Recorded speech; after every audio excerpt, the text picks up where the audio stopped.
September 1951. Harlem, New York. Joe Louis was no longer world heavyweight champion. He had retired. He had served in the army. He had earned millions of dollars in the ring. He had also given a lot away. He helped friends, family, and strangers. He trusted promoters and advisors. And he owed the U.S. government more money than he had ever seen on paper. The IRS said Joe Louis owed back taxes. With interest and penalties, the number kept growing.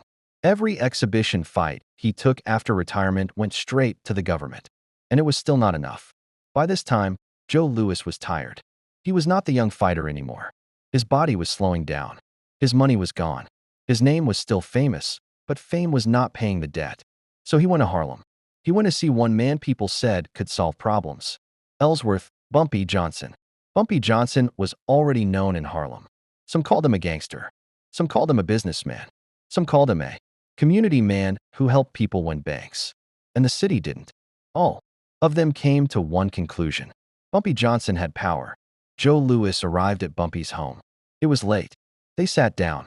Joe Louis explained his situation. He told Bumpy about the debt. He told him about the IRS. He told him about the pressure to come back to boxing. And then he asked for help. Bumpy listened. He did not react immediately.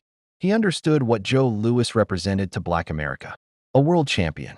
A symbol of pride. A man who had worn the flag in front of the world. And for Bumpy Johnson, that mattered. This was not about business, at least not entirely. It was about protecting an icon. Bumpy Johnson agreed to help Joe Louis. His help did not come from the banks. It did not come from lawyers. It came from connections. Underground connections. People who could move money quickly and quietly. Bumpy made calls. Meetings were arranged. Favors were exchanged. Soon, Joe Louis began to receive financial support. Not openly, quietly. Money came to cover daily life. Money came to keep the IRS away a little longer. Money came so Joe Louis could focus on one thing, boxing again. Because there was only one way out. Joe Louis had to return to the ring. He did not come back because he wanted glory. He did not come back because he missed the crowd. He came back because of debt. The comeback was announced. Reporters described it as pride, competition, and love for the sport. But the truth behind it was simple. The government wanted its money. And Bumpy Johnson made sure the comeback happened. He spoke with promoters. He spoke with matchmakers. He spoke with the people who controlled boxing from the shadows. Deals were made for Joe Louis to get fights. Fights meant payments. Payments meant the IRS got what it wanted. Bumpy did not promote himself.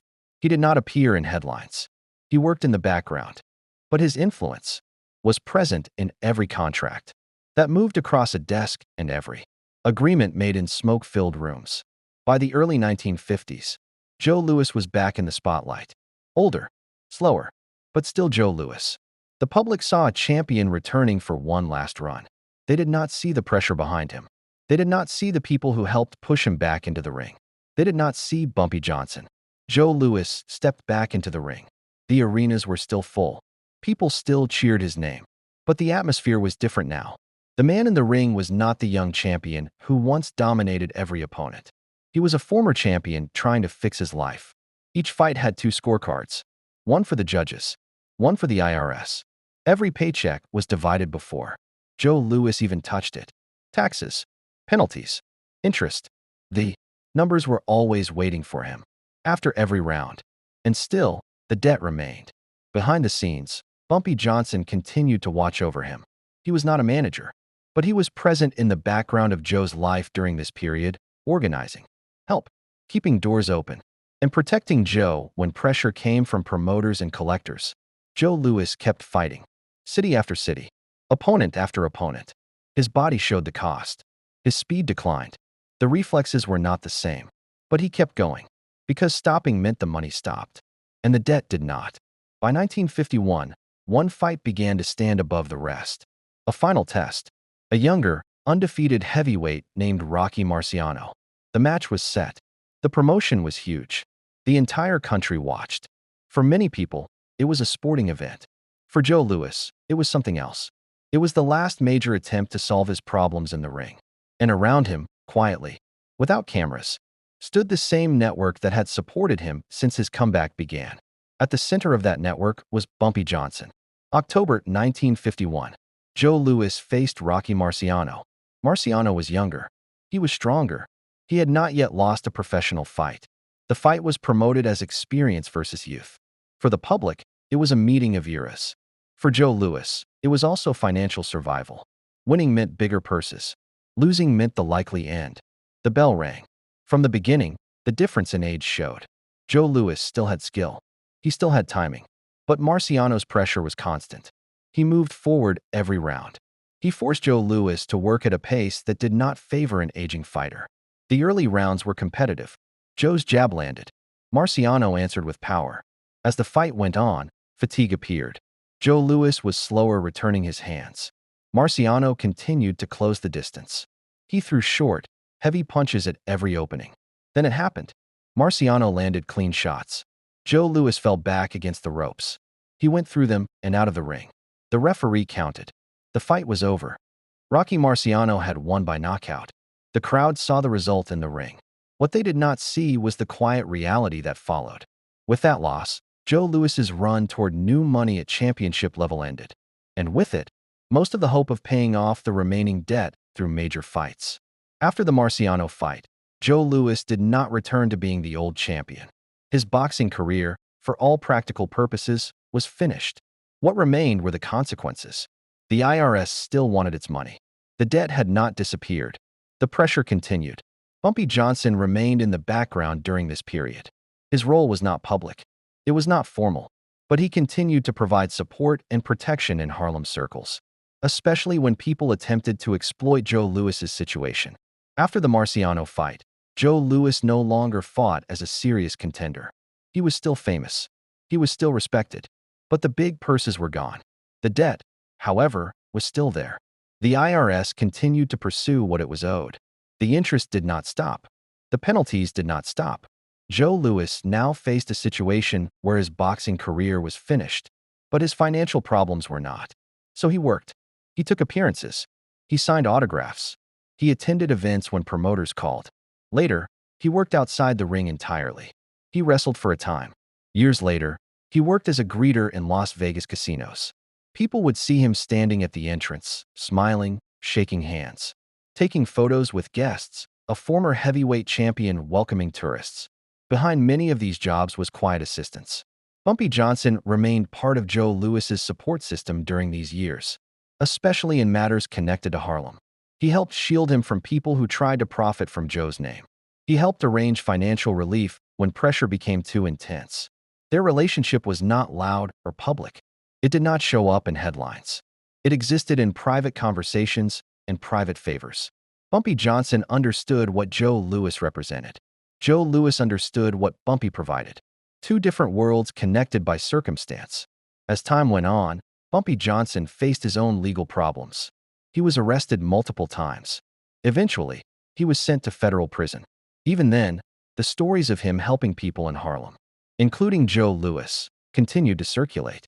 After the Marciano fight, Joe Louis sat with the reality of what had happened. The comeback was over. The title was gone. The last door in the ring had closed. But the biggest opponent remained. The IRS still expected its money. The numbers were still there on paper. The letters still came. Joe Louis had already fought longer than his body wanted to. He had already come back when he didn't want to return. Now, even after everything, the debt still stood over him. That was the moment when Bumpy Johnson made his move. Not in front of microphones. Not in front of reporters. Quietly, he reached out to businessmen, club owners, entertainers, community leaders, and ordinary people across Harlem. Word spread through conversations, not advertisements. The message was simple. Joe Louis had been there for the country. Now the country, and Harlem, would be there for him. Donations were collected. Events were held. Money came in small amounts and large ones. Some people gave what they could from their pockets. Others wrote checks. Celebrities and athletes added their names. The total grew. By the time the effort was complete, the amount raised reached hundreds of thousands of dollars. Enough to confront the debt that had followed Joe Louis for years. Then came the moment Joe Louis learned what had happened. He was told that the burden hanging over him was being lifted. The tax pressure that had shadowed his career was finally being addressed. The help had not come from promoters or banks. It had come from people, many of them organized by Bumpy Johnson. For Joe Louis, it was not just money.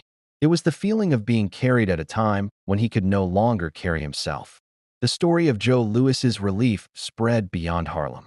Newspapers across America reported on it. Radio programs discussed it. Commentators spoke not only about boxing, but about what it meant for people to stand behind someone who had once stood for them. Joe Louis addressed the public. He spoke with gratitude. He thanked those who helped. He acknowledged the weight that had been lifted. For the first time in years, he could talk about the future without the shadow that had followed him. He had fought inside the ring for titles. Outside the ring, he had fought a different kind of battle. And now, that second battle had an ending. The champion was finally free. Years later, younger fighters still spoke his name. One of them was Muhammad Ali. Ali often talked about Joe Louis with respect. He said that before anyone else. There was Joe, before the showmanship, before the outspoken interviews, before the modern era of boxing. There was a quiet, powerful man who carried the sport on his shoulders. Ali described him as the standard, the original, the champion who opened the door. The connection between Joe Louis and Bumpy Johnson became part of this larger story.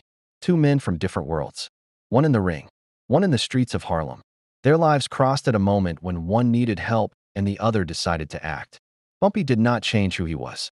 Joe did not change who he was. But in that moment, one helped the other stand again. History remembers Joe Louis as one of the greatest heavyweights to ever live. History remembers Bumpy Johnson as one of Harlem's most powerful and complex figures. And between those two legacies is a simple truth. Even legends need help. And sometimes that help comes from unexpected places. If this story of unity and standing together touched you, go ahead and subscribe. Like the video if you believe real heroes should never face their battles alone. Also, share it with someone who needs to hear how Harlem rallied behind the Brown Bomber. And if you were in Joe's shoes, what do you think you would have done? Share your thoughts in the comments.